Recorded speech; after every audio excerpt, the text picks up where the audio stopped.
नमस्कार, मैं ऋचा सिंह और आप देख रहे हैं सी न्यूज भारत। वक्त हो चुका है न्यूज बुलेटिन का।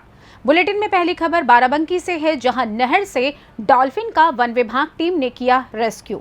आगे खबर बरेली से है, जहां महिला पड़ोस में रहने वाले बाबा संग घर से लाखों के जेवर लेकर हुई फरार। साथ ही अगली खबर गोरखपुर से है, जहां महिला ने अपने पति पर लगाया 15 महीने की बच्ची को साथ ले जाने का आरोप। और भी तमाम खबरों पर आइए विस्तार से करते हैं चर्चा। जनपद बाराबंकी में वन विभाग की टीम ने मिताई नहर पुल से गांधी नहर पुल के बीच लोगों द्वारा 2 डॉल्फिन देखे जाने की सूचना मिली, जिस पर वन विभाग द्वारा तत्काल कार्यवाही करते हुए 6 घंटे की कड़ी मशक्कत के बाद एक नर डॉल्फिन को पकड़ा। तस्वीरों में आप देख सकते हैं कि वन विभाग की टीम डॉल्फिन मछली को किस तरह से पकड़कर डॉल्फिन मछली को घाघरा से सुरक्षित छोड़ने के लिए ले जा रहे हैं। बचे हुए डॉल्फिन को रात्रि होने के कारण दूसरे दिन रेस्क्यू किया जाएगा। रेस्क्यू करने वाली टीम में प्रभागीय निदेशक बाराबंकी रुस्तम परवेज, डॉक्टर एनके सिंह, वन क्षेत्र अधिकारी देवा मयंक सिंह, प्रशांत कुमार, वन दरोगा मनोज यादव, टीएसए टीम से डॉक्टर शैलेंद्र सिंह व अरुणिमा सिंह द्वारा सफलतापूर्वक रेस्क्यू ऑपरेशन किया गया। बाराबंकी से सी न्यूज संवाददाता मोहम्मद अरशद की रिपोर्ट। बरेली के बहेड़ी नगर के मोहल्ला महादेवपुरम स्थित बांसी मठ में रहने वाले एक बाबा और बांसी मठ के पड़ोस में रहने वाली एक महिला, जो कि 2 बच्चों की मां बताई जा रही है, दोनों एक साथ रफू चक्कर हो गए। फरार हुई महिला के ससुर द्वारा पुलिस से मामले की शिकायत की गई है। फरार महिला के ससुर के मुताबिक बीती रात करीब 9 बजे बांसी मठ में रहने वाला आरोपी बाबा उनके बड़े बेटे की पत्नी, जो कि 2 बच्चों की माँ है, उसे बहला फुसलाकर ले गया। आरोप है कि महिला अपने दोनों बच्चों को छोड़कर घर में रखे 5000 रुपये सोने व चांदी के जेवरात भी साथ ले गई है। साथ ही बांसी मठ के बाबा ब्रजेश गिरी का कहना है कि फरार हुए आरोपी बाबा का पड़ोस के उस घर में काफ़ी आना जाना था। बाबा ब्रजेश गिरी के मुताबिक फरार हुआ आरोपी बाबा उनकी अलमारी का ताला तोड़कर उसमें रखी नकदी और जेवरात, जिस सब कीमत करीब 2 लाख बताई जा रही है, लेकर चंपत हो गया है। फिलहाल मामला संज्ञान में आने के बाद पुलिस पूरे मामले की पड़ताल में जुट गई है। बाबा जी, क्या नाम है आपका? ब्रजेश गिरी। कहाँ रहते हैं? बांसी मठ। क्या मामला है? थाने कैसे आए? थाने तो इसलिए आए, एक बाबा रहता था। बाबा ही नहीं था, भगत था। वो रहता था करीब अक्टूबर से। कहाँ रहता था? बांसी मठ में। अच्छा। अब वो चौधरी के यहाँ बैठता उठता था, ये लोग को खिलाते पिलाते भी थे, वो भी इन्हें देता लेता था, मगर हमें नहीं मालूम, नहीं लोगों को पता है। ये उनकी घरवाली कह रही थी कि 3 महीना से हम देख रहे हैं, पुलिस के सामने कह रही है। क्या हुआ फिर उसमें? फिर क्या, हमारी अलमारी तोड़ के सब पैसा टका लग गया, जितना था सोना चांदी। कितना करीब नुकसान कर गया? हमारा कर गया करीब 2 लाख का। बरेली से सी न्यूज संवाददाता अब्दुल वाजिद की रिपोर्ट। गोरखपुर जनपद के थाना बेलघाट के वरिष्ठ पुलिस अधीक्षक कुशल नेतृत्व में थाना अध्यक्ष कमलेश कुमार ने बताया कि 19 मई के दिन तकरीबन 3:30 बजे के आसपास महिला पूनम राय के द्वारा पुलिस को अपने पति के द्वारा 15 माह सानवी को लेकर कहीं ले जाने की जानकारी मिली। बेलघाट पुलिस ने तुरंत तत्परता दिखाते हुए पति के लोकेशन के आधार पर लगातार ढूंढना चालू कर दिया। बेलघाट पुलिस लोकेशन के आधार पर एयरपोर्ट गोरखपुर तकरीबन 6:30 बजे बच्चे को बरामद कर लिया। पुलिस की तत्परता से बच्चे के मां पूनम, दादा अरुण कुमार राय व सुनैना राय की उपस्थिति में CWC के अध्यक्ष वंदना सिंह के समक्ष प्रस्तुत किया गया, जिसके आदेश अनुसार बच्ची सानवी को बाल शिशुगृह गोरखपुर को सुपुर्द कर दिया गया है। गोरखपुर से सी न्यूज संवाददाता अनूप कुमार सिंह की रिपोर्ट। क्षेत्र पंचायत की बैठक दिनांक 31 मई विकासखंड नदीगांव जनपद जालौन सरस्वती की प्रतिमा पर फूल माला दूब चढ़ा करके बैठक की शुरुआत। बैठक में उपस्थित वीडियो गौरव कुमार, ब्लॉक प्रमुख Thakur Arjun Singh, video ADO panchayat Naresh Kumar Dubey, ADO शील निधि शुक्ला, देवेंद्र नगर ब्लॉक प्रमुख प्रतिनिधि आदि लोग उपस्थित रहकर क्षेत्र पंचायतों ने शासन की परियोजना की जानकारी दी एवं चयनित पंचायतों की सूची भी देखी गई। जालौन से सी न्यूज संवाददाता शेर सिंह कुशवाहा की रिपोर्ट। जाति पार्टी परिवार के गुलामी में मधुबन विधानसभा फंस चुका है, जिससे सबसे पिछड़ा विधानसभा बन गया है। उक्त बातें पकड़ीदयाल के मोतिहारी रोड स्थित होटल उत्सव में हिंदुस्तान आवाम मोर्चा सेकुलर की शिक्षा प्रकोष्ठ के राष्ट्रीय अध्यक्ष रंजन सिंह ने एक प्रेस वार्ता के दौरान कही है। उन्होंने कहा है कि मधुबन विधानसभा मेरी मातृभूमि है। जन्म के समय से अभी तक जो बदहाली मधुबन का मैंने देखा है, वही स्थिति आज तक बरकरार है, या सीधा कहें तो स्थिति और बद से बदतर हो चुकी है। पूरे विधानसभा में सड़कों का हाल जर्जर स्थिति में, जिस कारण से लोगों को बहुत असुविधा होती है। आए दिन लोग दुर्घटना का शिकार भी होते रहते हैं। नालों का जाल नहीं होने के कारण बरसात में पूरे मधुबन विधानसभा का हाल बदतर हो जाता है और जलजमाव के कारण अनेक तरह की बीमारियां फैलने का डर सताने लगता है। चिकित्सा का ये आलम है कि अस्पताल रेफर करने का अड्डा बन चुका है, दवाइयां तक उपलब्ध नहीं है। इस वार्ता के द्वारा आप क्या मैसेज देना चाहेंगे? देखिए, मेरा नाम रंजन सिंह है और मैं इसी मधुबन प्रखंड के बड़का गांव से बिलोंग करता हूं। मैं केमिस्ट्री का टीचर हूं, पटना में 15-16 सालों से पढ़ा रहा हूं। और राजनीतिक रूप से अगर आप बात करें तो मैं राष्ट्रीय अध्यक्ष शिक्षा प्रकोष्ठ हिंदुस्तानी युवा मोर्चा मांझी जी की जो पार्टी है उसमें पदस्थापित हूँ। और एक हमारा गैर राजनीतिक और सामाजिक एक संगठन है, सशक्त युवा संगठन, जो हमेशा मधुबन की बदहाली के समाधान के लिए बात करता नजर आएगा।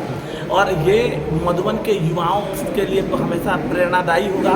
और वो यहाँ पे चिकित्सा, शिक्षा और युवा की जो कृषि से रिलेटेड जो उनकी जिम्मेवारियाँ हैं उनको अवगत कराने का काम करेगा।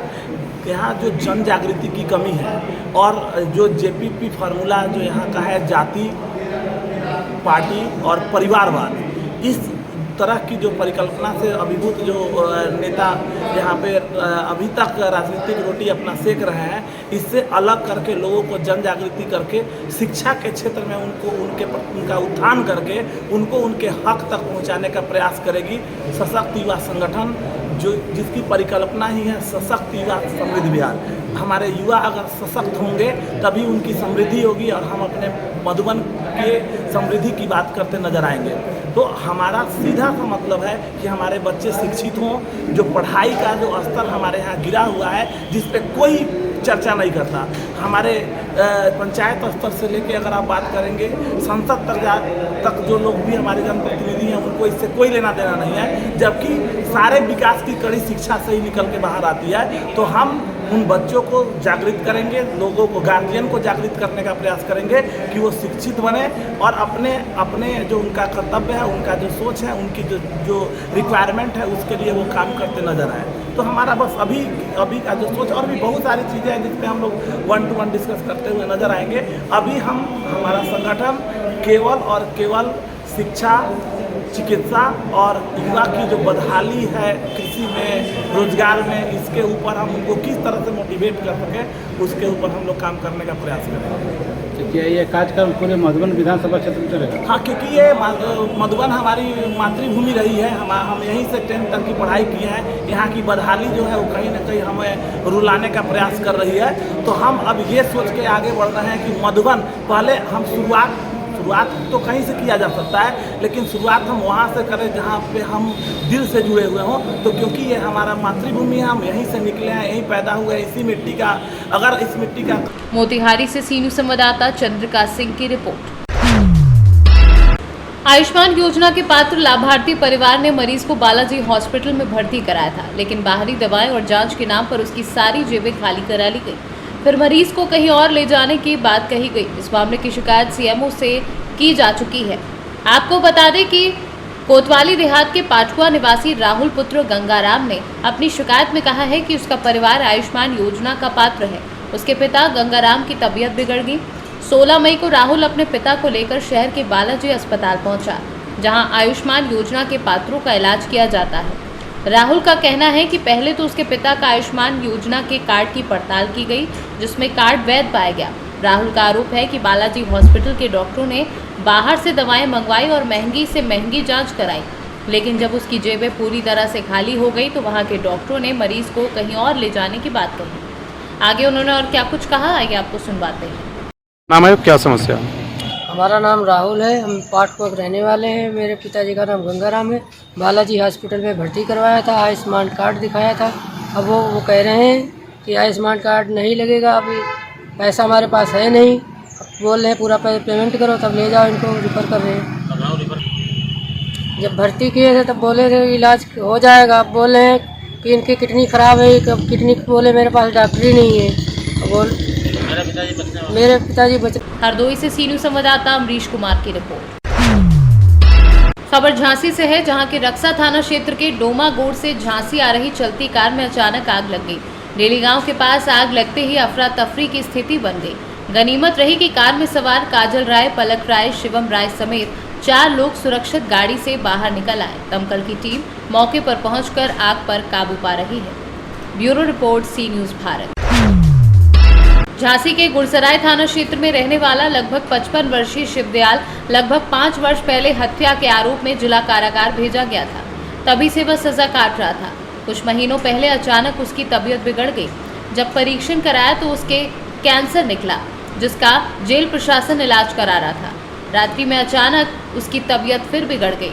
उसे झांसी मेडिकल कॉलेज लाया गया, जहां तड़के सुबह डॉक्टरों ने उसे मृत घोषित कर दिया।